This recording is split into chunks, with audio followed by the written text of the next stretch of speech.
Pode abrir a sua Bíblia em 2 Reis, capítulo 7.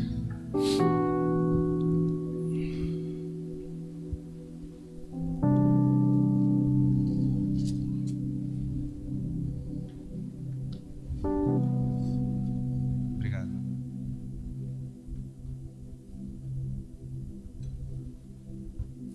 Segunda Reis,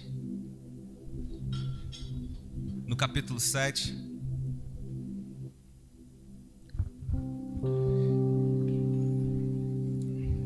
Eu quero convidar você a baixar as suas cabeças. Nós vamos orar. Pai, nós te louvamos, nós te damos graças, Pai, te bendizemos por o Senhor ter nos conduzido até aqui, Deus, pela tua graça abundante sobre as nossas vidas. Quero te dar graças, Pai, quando o Senhor nos convence daquilo que faz renúncia a nós mesmos e a nossa vontade fora da sua vontade. Quando o Senhor nos convence, Pai, a sermos aquilo que está alinhado com os seus princípios e a sua verdade. Quero te dar graças, Pai, porque o Senhor nos faz vencer não só os nossos adversários ou o maligno, mas o Senhor nos faz vencer a nós mesmos, a nossa preguiça, a nossa falta de interesse com as coisas eternas. O Senhor nos fortalece, o Senhor nos dá a mão que nós precisamos quando estamos afundando no mar da nossa incredulidade. É o Senhor, Pai, que continua a nos livrar, que continua a nos fortalecer, que continua a nos guardar, e nós queremos te dar graças por isso nesse momento, Pai. O que nós pedimos é a compreensão que vem do alto, é aquilo que só o Senhor pode fazer nessas sementes que serão jogadas aqui na noite de hoje, que elas venham sim, Pai, dar frutos e mais frutos no nosso coração, como boa terra ao receber da sua palavra na noite de hoje. Nós repreendemos aqui, Pai, toda a ação satânica, toda a ação maligna, todo sono, toda dispersão de mente seja repreendido em nome do Senhor Jesus, Pai.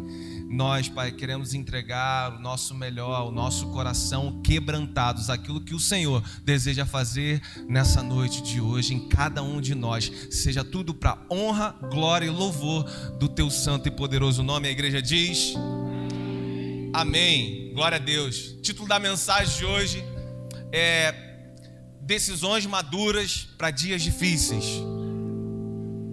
Tem gente que fala: olha, em dias de crise, em dias difíceis, é melhor não fazer nada. Sim, mas até isso é uma decisão madura. Amém? Até isso, até saber nos guardar no momento que nós devemos nos guardar, isso já é uma decisão madura. Então, mais do que qualquer outra coisa, em tempos difíceis, em dias difíceis, tempos de crises, nós precisamos de decisões maduras, para que nós não venhamos colher ainda mais consequências. Amém ou não amém? Então, essa história vai ensinar um pouco disso para cada um de nós aqui. Na nossa história de vida, eu tenho certeza disso. 2 Reis, 1 Reis, fala dos reis, claro. Não tem um autor que é definido aqui para esse livro. O autor é desconhecido. Mas algumas pessoas vão especular que tenha sido um profeta, devido ao zelo dele falar sobre a aliança, o pacto com Deus. Hoje nós estamos aqui celebrando a última aliança feita no sangue de Cristo Jesus. Amém ou não amém? Então ele dá bastante ênfase sobre esse pacto, sobre a aliança com o Senhor daquela época. E ele vai falar sobre os reis que infelizmente não observaram, não guardaram esse pacto, não guardaram essa aliança. E ele deixa claro também aqui algumas exceções, como Asa, como Ezequias, como Josias, como Josafá. E até mesmo esses que são exceções tiveram alguns erros no que diz respeito a esse pacto e essa aliança. Ele vai registrar aqui rejeição da maioria desses governantes. Ele vai registrar aqui nesses livros o colapso final de Israel diante da Assíria, o colapso final de Judá perante Babilônia. E tudo isso, irmão, relacionado a uma quebra com essa aliança, com o que é desejo do Senhor para o seu povo e para cada um de nós de forma individual. Eu quero que você se atente muito nisso, porque no dia que nós celebramos a aliança é tão importante eu e você compreendermos a relevância disso. É tão importante nós percebermos o quão isso é valioso diante de cada atitude que nós temos de frente desse pacto, dessa aliança, desse relacionamento na vida com Jesus, na vida com o Senhor. Amém ou não amém? Os dois livros eles vão permanecer contando, falando sobre advertências ao povo de Deus. A quebra, sobre a aliança na rebeldia, o ato pecaminoso deles ali. Não é só uma quebra, mas nós vamos ver também isso atraindo aquilo que era amor, agora juízo divino sobre o seu povo. Todos nós conhecemos essas histórias e eu quero ler só 2 versículos com você que fala sobre a profecia de Eliseu sobre essa história de aliança, de crise, de dias difíceis, de quebra com o pacto e de maturidade em dias que são tenebrosos também. Leia comigo o verso 1 e verso 2, vai dizer assim: a profecia de Eliseu para com o rei Jorão e o povo. Disse assim: ouçam a palavra do Senhor, assim diz o Senhor: amanhã, a estas horas, uma medida de flor de farinha se venderá por 1 siclo, e 2 medidas de cevada por 1 siclo, à porta de Samaria. E um príncipe, sobre cuja a mão o rei se apoiava, respondeu ao homem de Deus, dizendo: mesmo que o Senhor fizesse agora janelas no céu, poderia isso acontecer?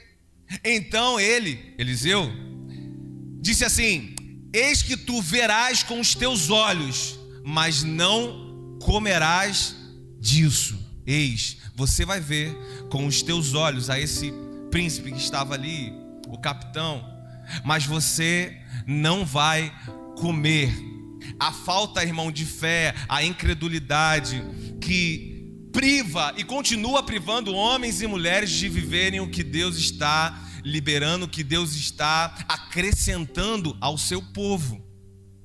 Tá, essa é a profecia. No meio do dia difícil, no meio da crise, no meio do caos. Agora, para você compreender um pouquinho melhor, eu vou te explicar o contexto de que essa profecia foi liberada. Porque pode parecer, quando você vê assim um ciclo, uma flor de farinha, e você não compreender muito bem, mas irmãos, aqui estava dizendo que a miséria acabou. Vou resumir assim para você: olha, amanhã a miséria acabou no nosso meio.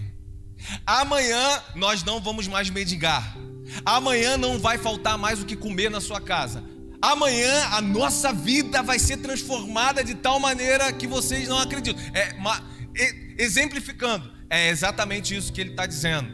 Agora tá, diante de qual dia difícil ou de qual crise que ele está falando isso? É isso que nós vamos ver aqui agora, como que era esse dia difícil, a partir do versículo 24. Na folhinha anterior sua aí, quando Ben-Hadad ele vai invadir com o exército da Síria a cidade de Samaria. Ele vai fazer um cerco ali. Ele vai cercar toda a cidade com um exército que é muito maior, que é mais poderoso. E versículo 25 vai dizer assim: e aconteceu que houve grande fome em Samaria, ao ser submetida ao cerco, tanto que a cabeça de um jumento se vendia por 80 peças de prata. Irmão, isso aqui era uma hiperinflação que estava acontecendo. E 1/4 parte de um cabo de esterco de pombas por 5 peças de prata. E passando o rei de Israel no muro, uma mulher gritou. O que ela gritou aí? Salva-me, Senhor. Salva-me, ó Senhor. O rei está ali, irmão, Jorão. Ele está no meio desse caos, ele está no meio dessa crise, falta comida para todo mundo, está todo mundo desesperado, ele está passando no meio, numa brecha lá do muro, uma mulher veio e vai falar: Senhor, salva-me, pelo amor de Deus, eu vou morrer. Todo mundo na rua, os familiares estão ali, os filhos estão ali. O que eu quero dizer para você, irmão, dia de crise, eu sempre falo aqui, procure estar com alguém, sim ou não? Eu sempre falo isso aqui. Dia de crise, procure estar com alguém, procure estar com um irmão, alguém que vai edificar a sua fé, amém ou não amém?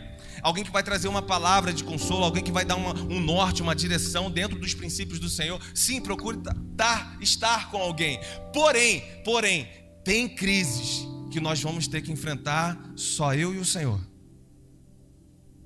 Tem crises, irmãos, que é só com o Senhor. Tem crises que ninguém pode... Tem crises que ninguém pode interferir, ninguém pode ajudar, ninguém vai...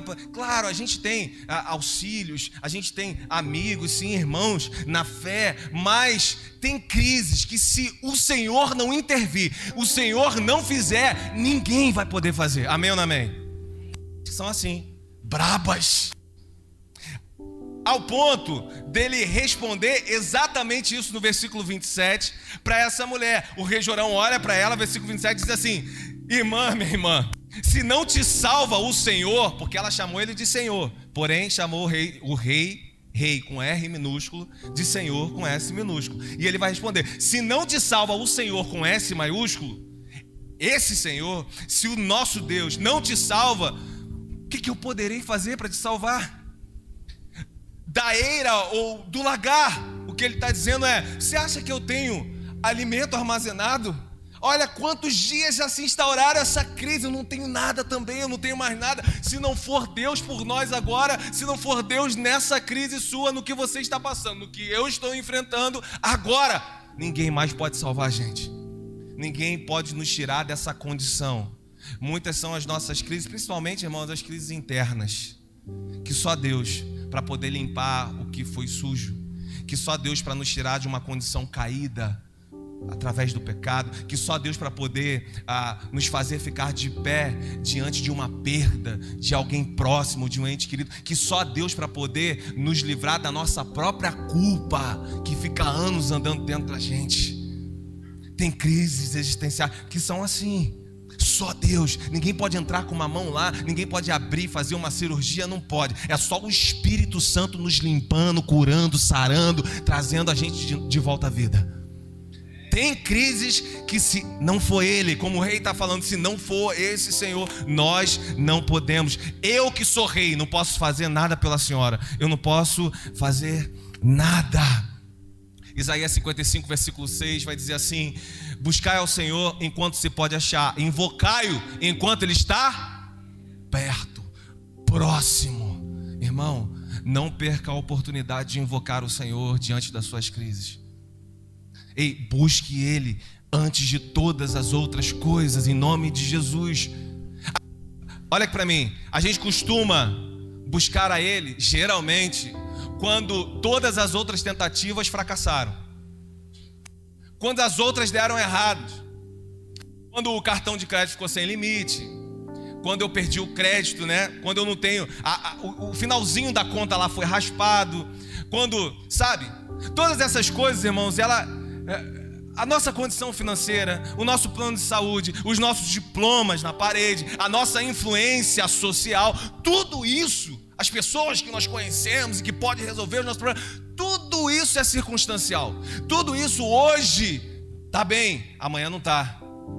Hoje uma pessoa te considera, amanhã já não tem essa mesma proximidade, já não é mais mesmo assim. Hoje tem dinheiro, amanhã não tem, aí depois da manhã tem de novo. Circunstâncias, ciclos da vida que nós enfrentamos e andamos, amém ou não amém? Sim, hoje tudo isso é circunstancial, mas eu quero te dizer que Deus é o mesmo, ontem, hoje e eternamente. Só Deus é o principal refúgio para o nosso lar. Só Deus. Deus, Ele é o socorro fiel na nossa angústia, na nossa tribulação, um socorro bem presente nos nossos dias de crise, nos nossos dias difíceis, de tormenta, de angústia. Então, irmão, antes de qualquer outra coisa, diante de dias difíceis, corre primeiro para o Senhor, corre primeiro para a dependência dEle, corre primeiro para a relação com Ele, o relacionamento com Ele, corre para o joelho no chão, antes de qualquer outra coisa, em nome de Jesus. Salva-me, Senhor, mas o Senhor com S maiúsculo, acima de qualquer possibilidade, até mesmo que seja do rei, de uma influência que pode ser maior, que pode ser melhor. Não, corre primeiro para o Senhor. Jeremias 29, versículo 12 vai dizer: então me invocarão e irão e orarão a mim, e eu vos ouvirei. E essa é uma palavra para o povo também. Depois de 70 anos, o cativeiro lá também, essa é uma palavra que ele está dando uma resposta de restauração sobre a vida daquele povo.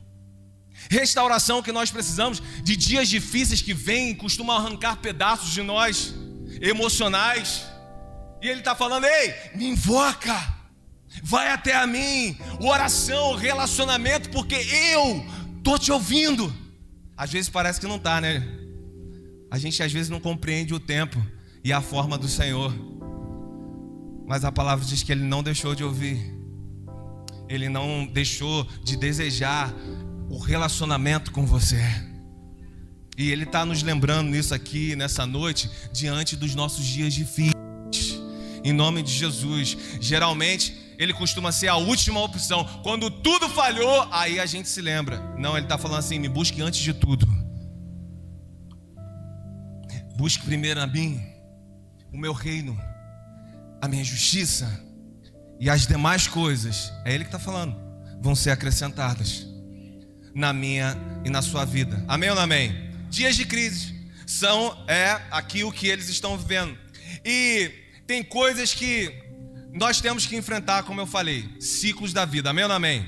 Sim, o sol nasce para justo, para injusto. Irmão, dificuldades que nós vamos passar enquanto nós estivermos vivendo, e o Senhor vai estar nos sustentando sobre essas dificuldades, se assim estivermos na presença dEle. Amém ou não amém? Sim, dificuldades que nós vamos passar. Agora, tem crises que nós nos metemos nela. Tem crises. Tem um amigo meu lá em Cabo Frio, pastor Alexandre, que é pastor do SEI de São Pedro da Aldeia, que ele fala assim: pô, irmão, pegou a prova com a mão, hein? Ele costuma falar isso. Porque tem prova que a gente tem que enfrentar, irmão. Mas quando a gente pega a prova com a própria mão, é doloroso, sim ou não? Quando a gente se mete na crise que nós não precisávamos passar.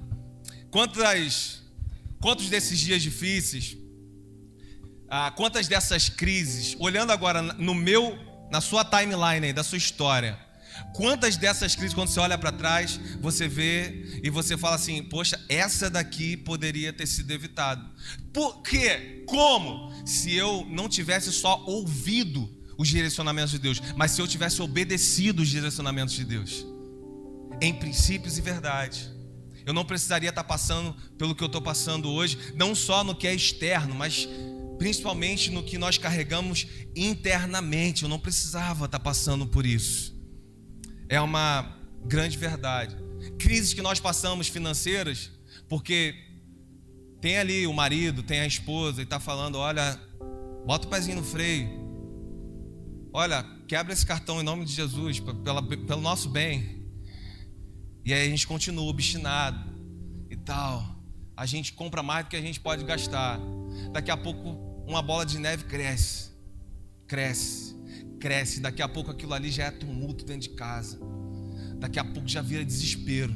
Daqui a pouco todo mundo está metendo os pés pelas mãos. E aí tem juros que crescem. E aí tem outro. Precisava de passar por essa? Tem provas que nós vamos passar. Mas tem crise financeira que nós nos colocamos lá dentro.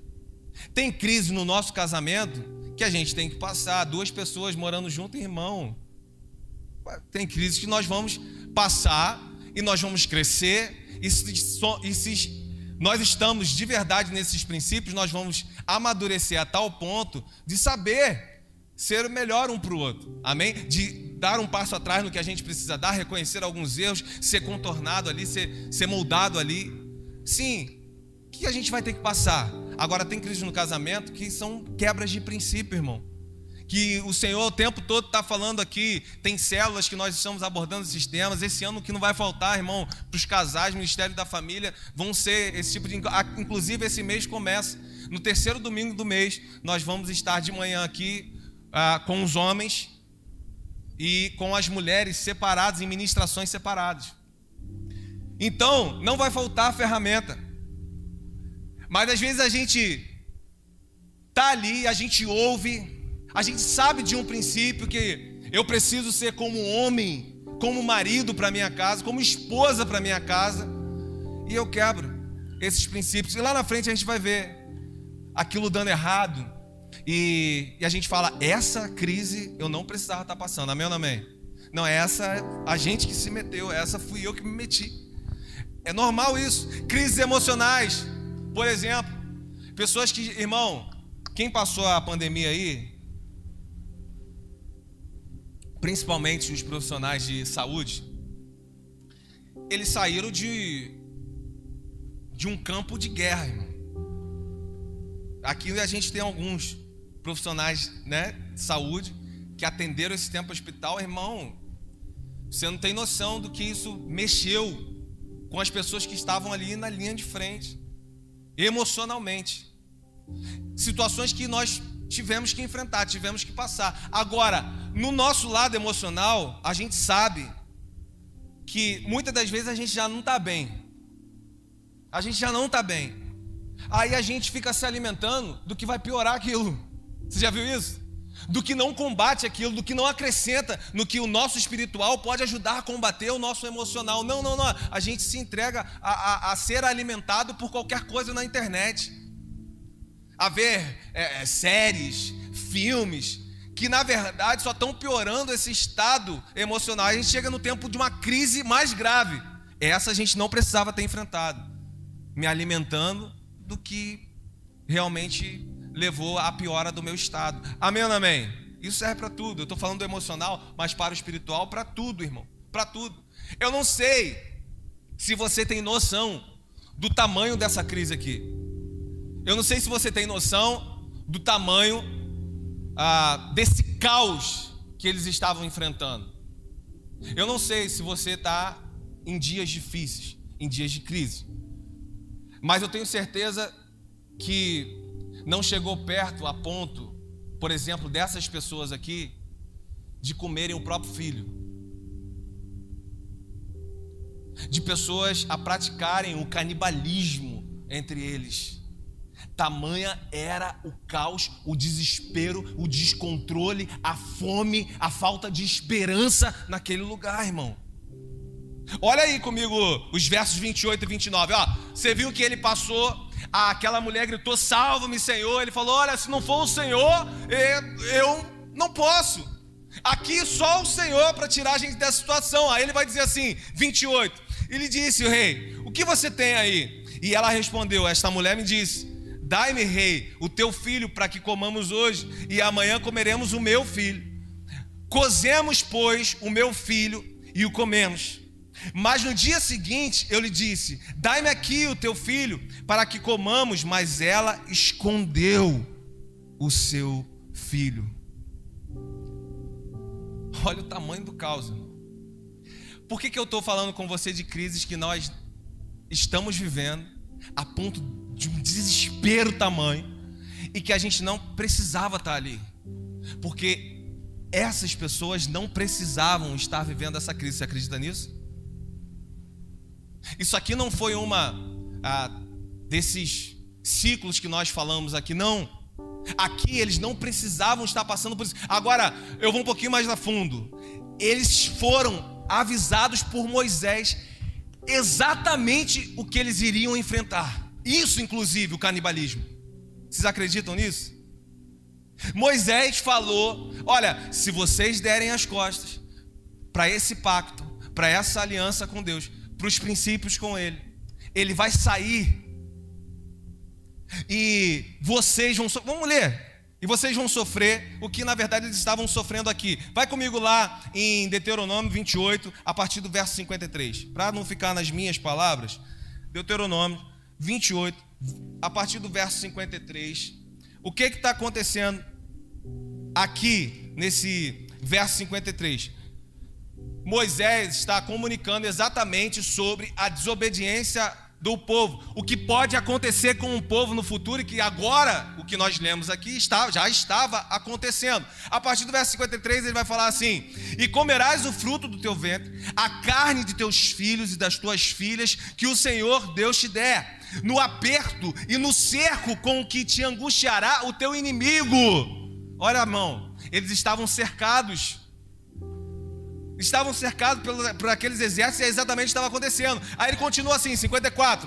Quanto ao homem mais mimoso e muito delicado, o seu olho será maligno para com o seu irmão e para com a sua mulher do seu regaço, e para com o restante de seus filhos ficarem, para não dar nenhum deles da carne de seus filhos que ele comerá, porque nada lhe terá restado, no aperto e na angústia com o que o teu inimigo te oprimirá em todas as tuas cidades. E quanto à mulher mais terna e delicada entre vós, que nunca a planta do seu pé provou tocar sobre a terra, de ternura e delicadeza, o seu olho será maligno para com o seu marido, com o marido do regaço, e para com o seu filho, e para com a sua filha, para com as suas páreas que saírem dentro os seus pés, e para com os seus filhos que der à luz, pois os comerá às escondidas, pela falta de tudo, no aperto da angústia com que o teu inimigo te oprimirá nas tuas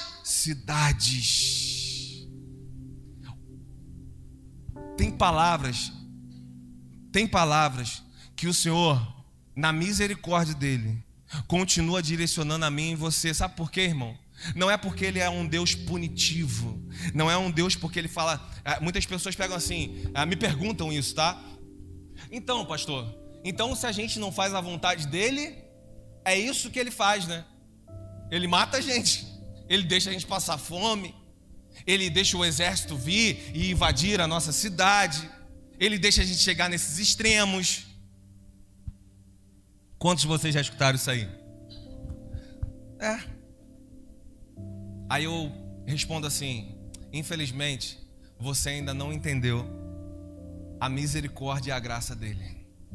Sabe por quê? Porque ele não está te punindo, não é ele que desejou o mal. Deus fez tudo perfeito. A queda do homem começou a desconstruir a perfeição. Não teríamos doenças, morte. Já começa aí. Aí, na infinita misericórdia dele, ele continua nos guardando, mandando profetas, mandando palavras dizendo, olha, a minha destra, a minha presença é o lugar seguro para você. Ou seja, Deus não está te punindo porque você saiu de uma vontade que é dele. Na verdade, o mundo é assim sem ele. E ele, na sua infinita misericórdia, é longânimo para que você volte correndo para a presença dele, para que você vá correndo para o lugar de segurança que só encontramos nele. A verdade é que o mundo caído já é isso, já é essa dor, já é ranger de dentes, já é doença, já é morte. O mundo caído já é isso. Na verdade, você não está vivendo aí bem, você não está gozando de saúde, você não está com um sorriso nos lábios, porque você tem um direito de escolha de não querer estar sobre os princípios e a vontade dele e continua assim. Não, é a misericórdia dele que, mesmo você dizendo não para ele, ainda está te livrando, ainda está te guardando sobre um mundo que já, infelizmente, adoeceu e já está adoecido. Ele ainda está te guardando. Para quê? Para que você, sendo longânimo comigo e com você, para que você possa ter uma decisão madura nos dias da sua crise. E a decisão madura é ouvir o que ele está dizendo, mas principalmente crer no que ele está falando. Por quê, pastor? Porque não adianta só nós ouvirmos, irmão. Esses homens aqui, eles ouviram Moisés, sim ou não? Eles creram, sim ou não? Quem crê de verdade, irmão, quem crê de verdade, não sai da direção que ele deu, porque sabe o que vai encontrar lá na frente. Quem crê de verdade vai saber que se eu sair, se eu quebrar esse pacto, se eu quebrar essa aliança, eu estou por conta num mundo caído. Não é a punição, não é o Deus que deseja a morte, mas eu estou sem a destra dele, me socorrendo, protegendo e sustentando. Essa é a grande verdade. O povo ouviu da parte de Moisés, mas eles mesmo assim tiveram essa aliança quebrada. E agora, o texto que nós estamos lendo, 2 Reis, está falando exatamente a consequência disso. Exatamente a consequência. E falando que eles foram avisados. Amém ou não amém? Quem está comigo aí? Agora, tá. E se essa crise foi instaurada, ela chegou,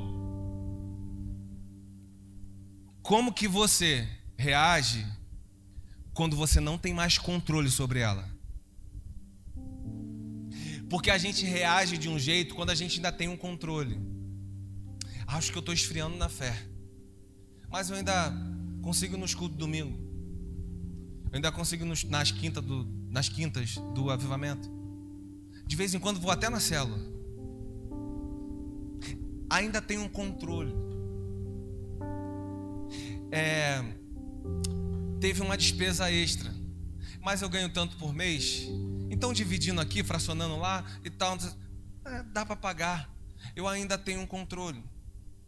Olha, eu fui diagnosticado, mas com tratamento certo.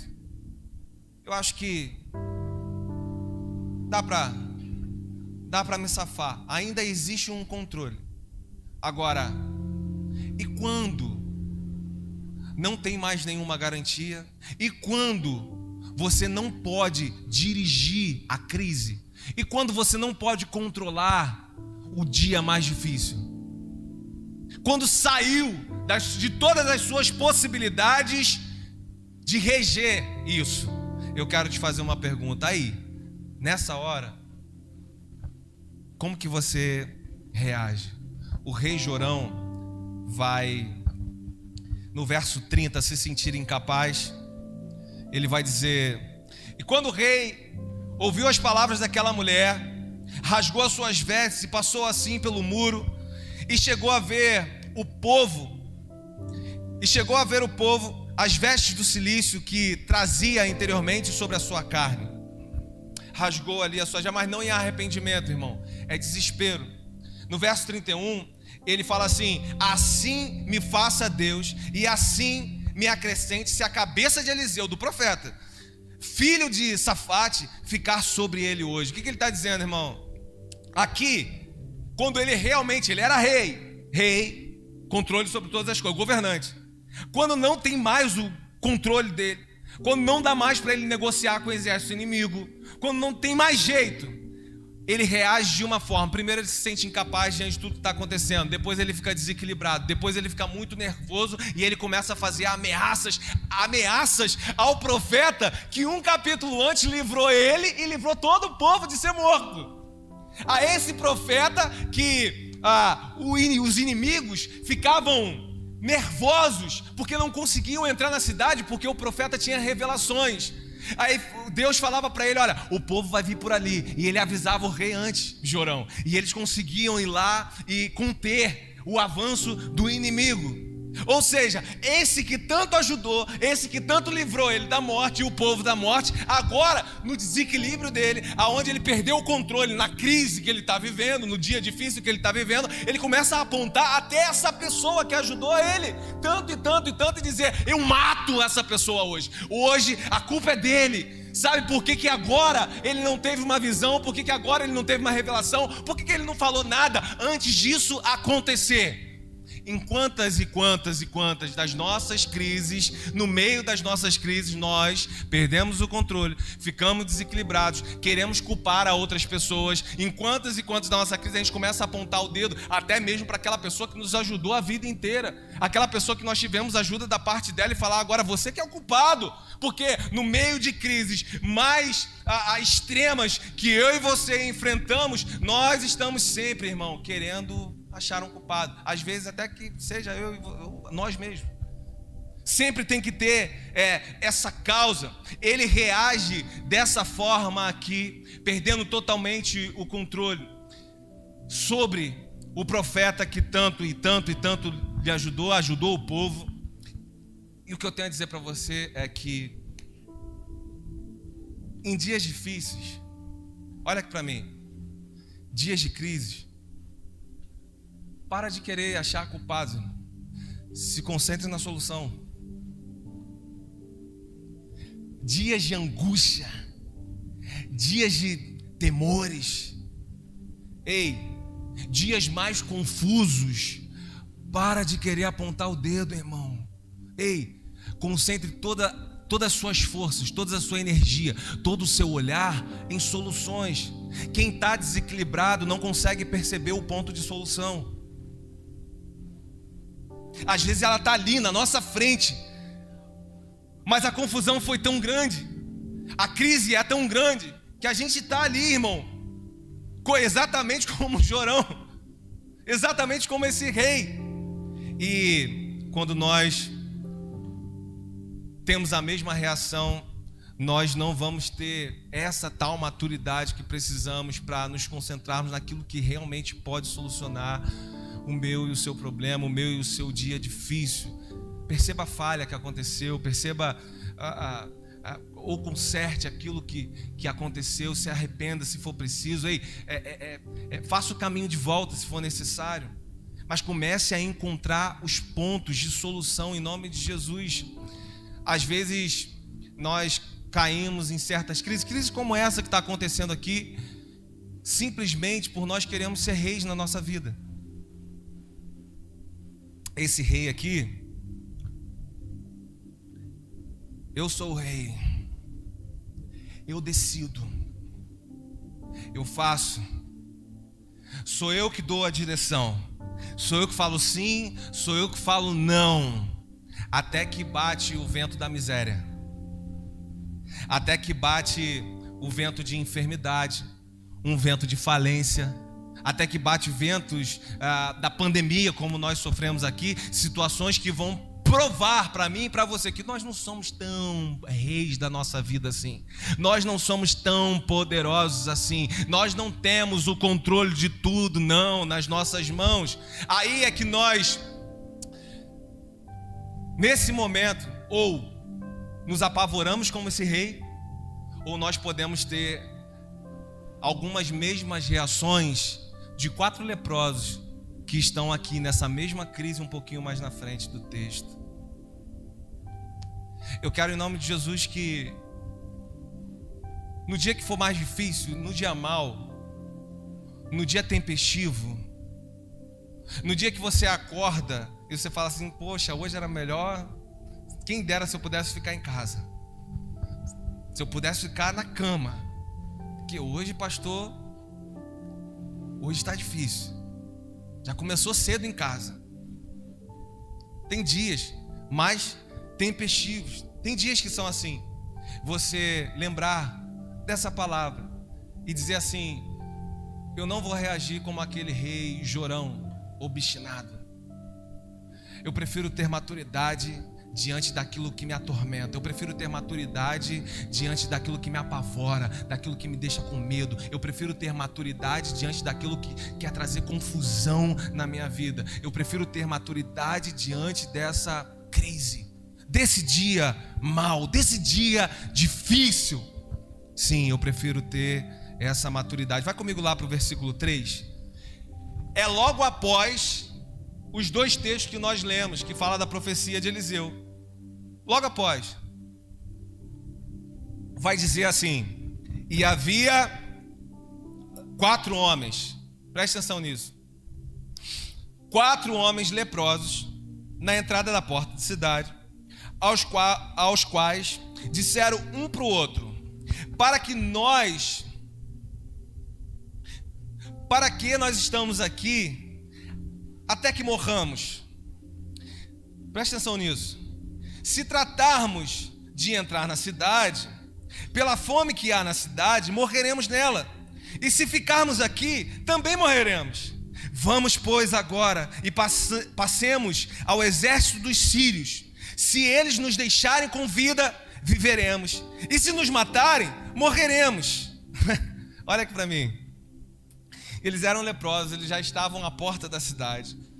Ou seja, eles não tinham nada a perder, amém ou amém? Tinham nada a perder. Eles estavam ali. E falaram: cara, a gente vai arriscar. A lepra, lembrando aqui Levíticos, naquele olhar daquela época, era muito relacionado com o pecado, amém ou não amém? Era muito relacionado. Romanos 3 vai dizer, Paulo vai falar sobre a justificação mediante a fé em Cristo Jesus, amém? A nossa justificação, através desse sangue, através da obra redentora de Cristo na cruz. No verso 23 vai dizer assim: todos pecaram e carecem da glória de Deus. Ou seja, naquele contexto, todos nós, como leprosos, sujos, pecadores, todos carecemos da glória do Senhor Jesus. E no meio da nossa maior dificuldade, da nossa crise, no meio da nossa maior angústia interior, ele está dizendo assim para mim: eu não vou ficar nem na cidade que está todo mundo já praticando até canibalismo, e eu também não vou ficar parado aqui não. Eu vou me mexer. Só que lá fora, lá na direção que eles estão indo, estão os inimigos, o exército que é maior, e está doido esperando alguém exatamente para matar, para invadir, para entrar. Eu vou correr para o inimigo. Eu vou correr para onde eu posso morrer, mas olha só, se eu ficar aqui, eu vou morrer também. Então ele está dizendo: diante do dia mais difícil, diante da pior crise, eu não vou ficar parado. Eu não vou ficar definhando até morrer. Eu estou vendo que eu estou indo para esse caminho de morte. Eu estou vendo que o meu casamento está acabando. Eu estou vendo que a minha vida com o Senhor, ela cada vez fica mais fria. E eu vou ficar olhando tudo isso definhar até morrer. Não, eu vou me levantar, eu vou me mexer. Alguma coisa eu vou fazer. Ainda que tenha que ir contra o inimigo que mais me oprime, ainda que tenha que ir contra ele que parece ser maior do que eu vou me mexer. Eu não vou ficar aqui parado. Não vou.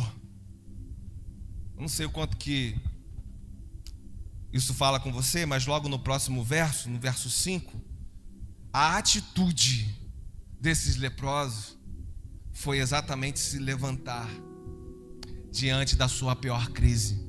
Vai dizer assim: e levantaram-se, pois, no princípio da noite. No princípio da noite aí, à tarde, antes de escurecer, para irem ao acampamento dos sírios. E chegando a uma extremidade do acampamento dos sírios, não havia ali nenhum homem. Olha aqui para mim, não tinha nenhum homem lá. Você sabe o que tinha lá? Era um exército muito grande. Eles estão indo com medo. Olha aqui para mim. Eu sei que diante das piores crises, a gente fica com medo, irmão. Vamos ser verdadeiro aqui. A gente fica com medo de tomar certas decisões. A gente fica com medo de se levantar com autoridade dentro do princípio que Jesus estabeleceu. A gente tem medo, é verdade. Mas mesmo com medo eles se mexeram. Eu quero deixar essa palavra aqui para você. Mesmo com medo, se mexa naquilo que o Senhor está te levantando, te direcionando e te fortalecendo para isso, em nome de Jesus. Eles foram com medo e eles estão chegando perto das tendas. Irmão, era muita gente. E aí eles entram numa tenda e eles percebem que não tem ninguém. E eles, mortos de fome, eles começam a comer tudo que tem. E eles percebem que tem armamento, que tem ouro, que tem prata, que tem veste, que tem tendas. E eles começam a recolher. Aí eles saem de uma tenda e entram na outra escondido. Porque ele olha, ninguém pode achar a gente aqui. Só que chega uma hora de tenda em tenda que eles falam: não tem ninguém aqui. Aquele exército, não tem ninguém aqui. Estamos ricos, milionários. Eles foram embora por quê? Sabe o que essa palavra vai dizer? Que no meio daquela noite, o Senhor começou a fazer barulhos como de um grande exército vindo contra eles. E todos eles não pensaram em nada que eles estavam deixando. Eles só pensaram em sair correndo e fugir, porque eles estavam vendo que o barulho de muitos carros, muitos cavalos vinham contra eles. Era muita gente e eles ficaram tão apavorados, com tanto medo, que todo o exército saiu correndo, deixando tudo que tinha para trás. E agora, toda a riqueza, os despojos, tudo está sobre a mão desses 4 leprosos, que encararam o medo diante da pior crise, se levantaram, não ficaram parados. Eles falaram: eu não vou ver isso aqui, eu não vou ver a gente definhar aqui não. Eu vou tomar a única oportunidade que eu tenho. O direcionamento é esse. Vamos lá, vamos encarar esse grande inimigo. Ei, mas são só 4 leprosos. Nem as condições você tem, irmão, para entrar numa guerra. A gente está indo. Por quê? Eu quero te perguntar. O que moveu o coração desses caras? Não só o desespero de eu vou morrer aqui mesmo, mas eu quero trazer aqui para você algo interessante que aconteceu. Perceba aí comigo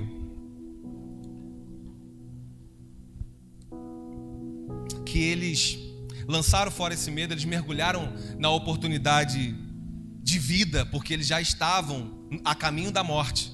Ei, olha aqui, se você está vendo que a sua vida com o Senhor, se você está vendo que a sua família, se você está vendo que tem situações que estão a caminho da morte, se levante em autoridade, irmão, para caminho de vida.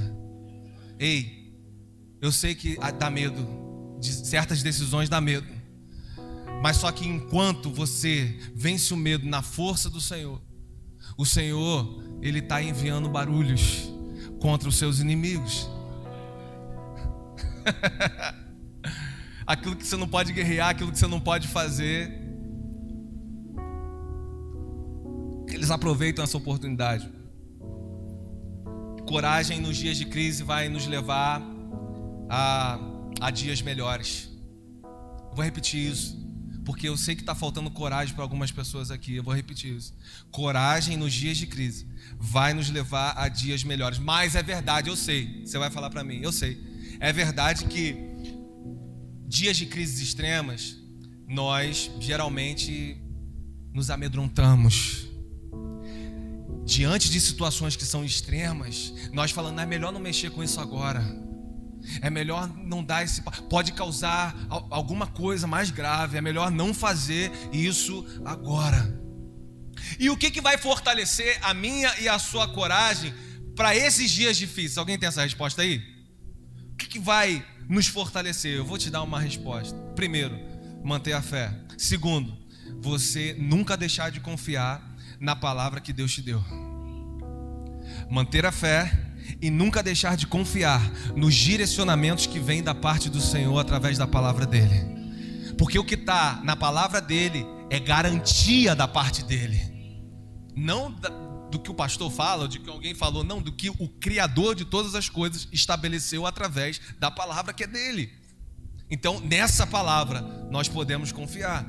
Então, manter a fé e não deixar de confiar nessa verdade.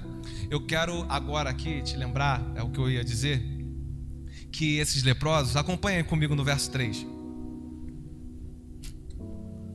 Acompanhem. Verso 3.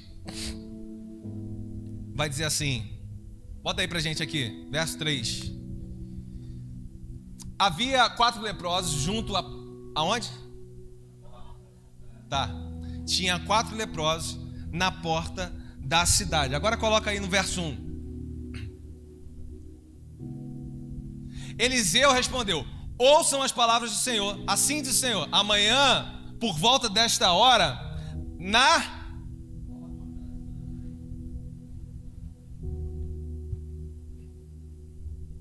Eu sei que alguns já entenderam, né? Já viu o seu rosto.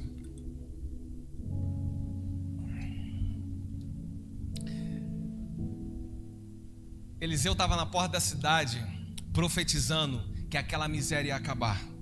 Era impossível, irmão. Impossível. Eles estavam cercados, era impossível disso acontecer. Ele está na porta da cidade, anunciando, vai acontecer. Vai acabar. Amanhã, nessa hora que a gente está aqui, nós não vamos ter mais essa miséria que nós passamos. E um pouco mais na frente vai dizer que esses leprosos estavam lá. Ou seja, no texto, em sequência, não diz os leprosos ouviram e tal, mas eles estavam na mesma hora na porta da cidade. Eles estavam ouvindo. Manter a fé, lembra do que eu falei, o que vai te encorajar diante do medo, diante da crise? Manter a fé e crer nos direcionamentos que vêm da palavra de Deus. Então, se eles estavam ouvindo, isso colocou esses homens também de pé. A coragem que coloca eles de pé. Fazer ali o que precisa ser feito, encarar os nossos piores medos. Deixar que o barulho do exército... Presta atenção nisso aqui, irmão, olha aqui para mim. Nossos irmãos estão voltando para o louvor, mas não perca a sua atenção. Olha aqui para mim, olha aqui. Ter fé, confiar nos direcionamentos que vêm da parte de Deus, vai fazer com que nós nos coloquemos de pé diante dos piores medos. Amém ou não amém? Isso precisa ser uma prática e precisa nos fazer em ação, tomar aquilo que precisa ser tomado, fazer aquilo que precisa ser feito. Olha aqui para mim. Ei, fazer o que precisa ser feito. Tudo isso parte de quem? Está partindo de uma ação minha. Agora creia nisso aqui. O barulho do grande exército, isso é da parte de Deus, irmão. Isso é Ele quem faz.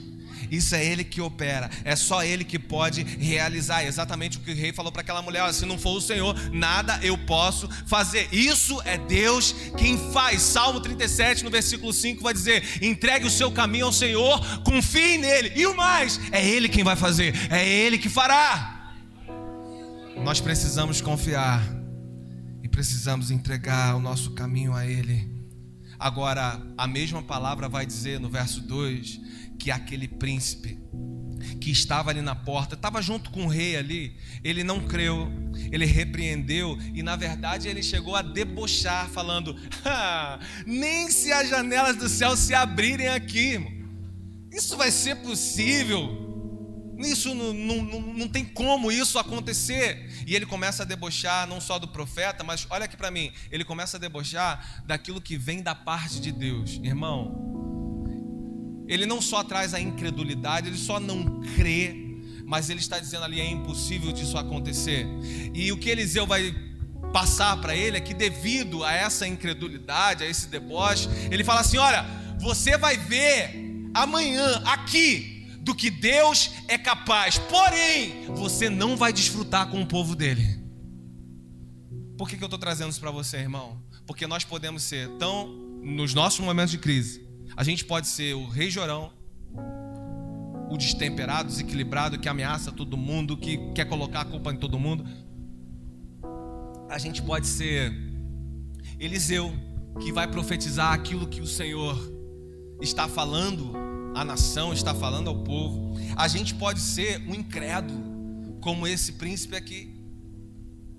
Sabe por quê? E às vezes, olha aqui para mim, às vezes vendo a história, o que aconteceu, você vai dizer: poxa, que cara vacilão. Mas quantas vezes nós vacilamos, irmão, com palavras e direcionamentos que Deus manda até a mim e a você, e nós não cremos a ponto de renunciar ao que precisa ser renunciado, e nós não cremos a ponto de dar o passo que precisa ser dado, e nós não cremos a ponto de nos levantarmos em nossos medos e fraquezas e partirmos, ainda que seja com um inimigo que a gente olha assim e fala: é muito maior do que eu posso enfrentar, não crendo que no meio dessa noite tem um barulho que bota todo mundo para correr. Quantas vezes? Eu e você? Quantas vezes?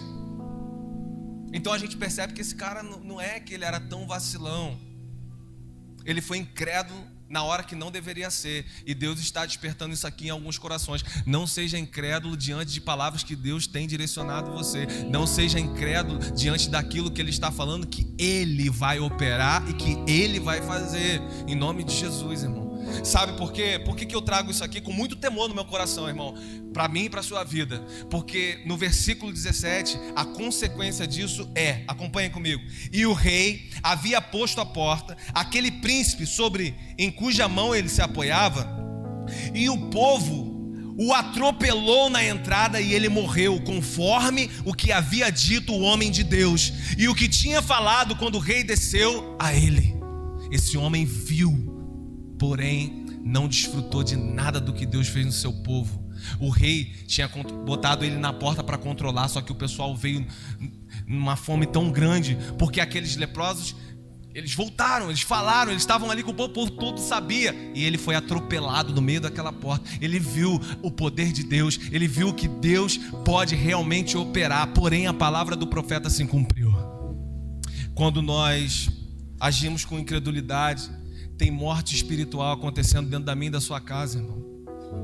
Tem profetas que chegam diante da gente e falam assim: irmão, se levanta disso aí, irmão, se levanta em autoridade, irmão, se levanta nesse propósito, irmão, se levanta nesse direcionamento, e a gente deixa isso passar,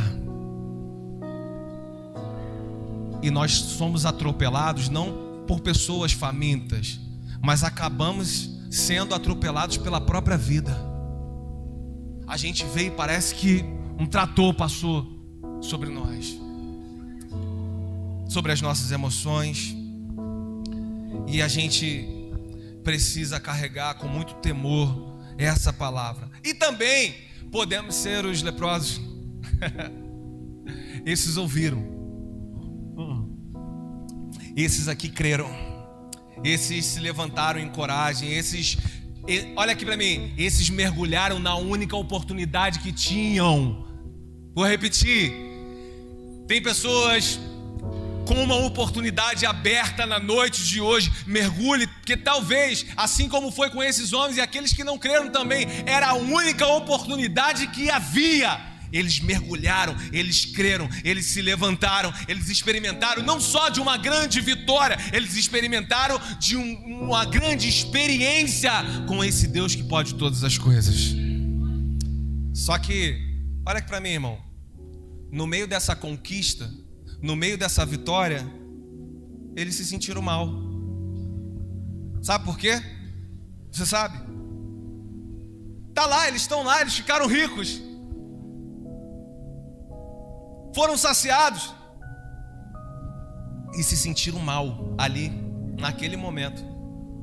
Versículo 9 vai dizer assim: e disseram então um ao outro: não fazemos bem, hoje é dia de boas novas e nós nos calamos, e se esperarmos até a luz da manhã, nos alcançará alguma maldade. Vamos-nos, pois, agora, e entremos e demos as boas novas à casa. Ei, deixa eu falar uma coisa para você: nunca se cale com as boas novas do Senhor. Nunca se cale quando você sabe que você deve dizer, quando você sabe que você deve falar. O que Deus está promovendo na sua vida, que promoveu na vida desses leprosos aqui, eles entenderam com clareza. Agora a gente pode ficar aqui e a gente pode ficar milionário e vamos sair com o que tem daqui. Não, eles pensaram naqueles que estavam comendo os próprios filhos. Ou seja, a bênção que o alcançou imediatamente fez com que eles pensassem no próximo. E eu te pergunto: a bênção que te alcançou tem te movido dessa mesma forma?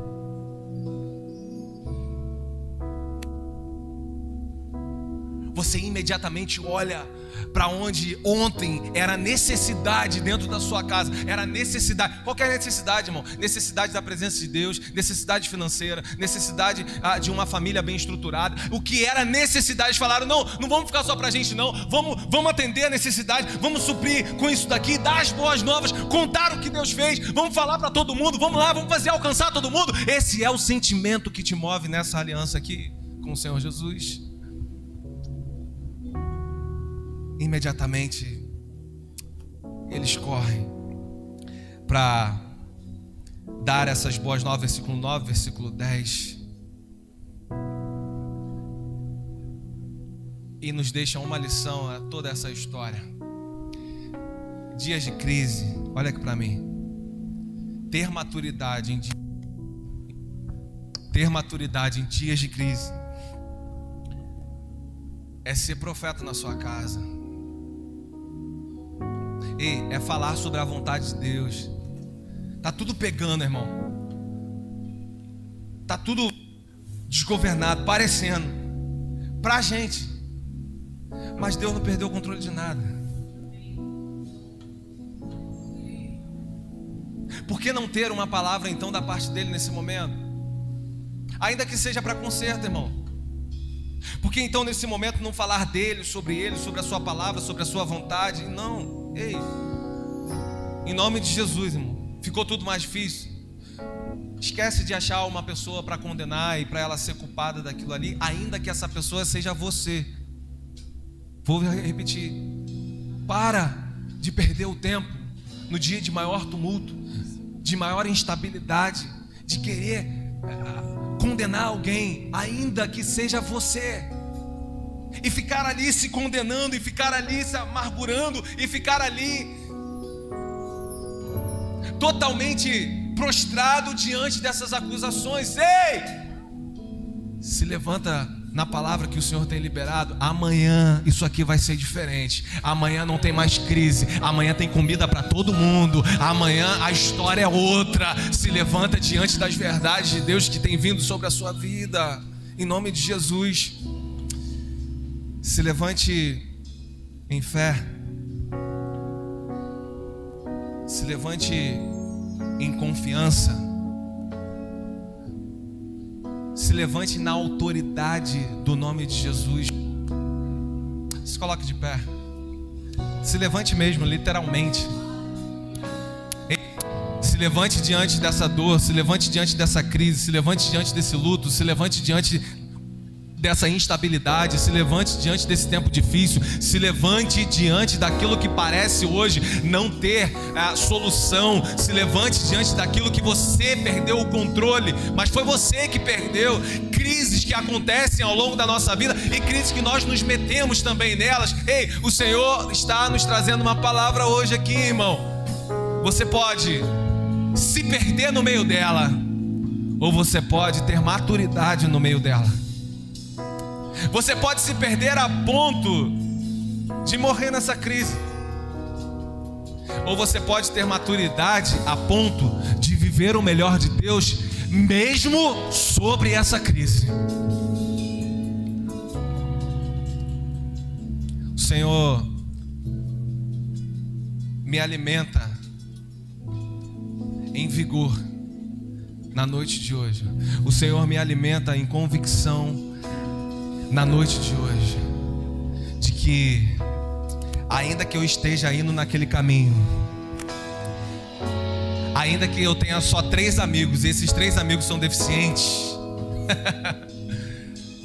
lendo essa palavra, o Senhor aumentou a minha convicção de fé, em saber que atitudes que eu tomo segundo os seus princípios e a sua verdade, naquela noite em que é noite de temor para mim, naquela noite que é noite de incertezas para mim, é noite em que Ele está movendo o que precisa ser movido da parte dEle. E essa é a consciência que aumenta a minha... E essa é a minha convicção que é aumentada com a palavra de um Deus. De um Deus que continua agindo em favor do seu povo, daqueles que se humilham diante da sua presença, da sua palavra, daquele Deus que é o mesmo, que continua sendo o mesmo,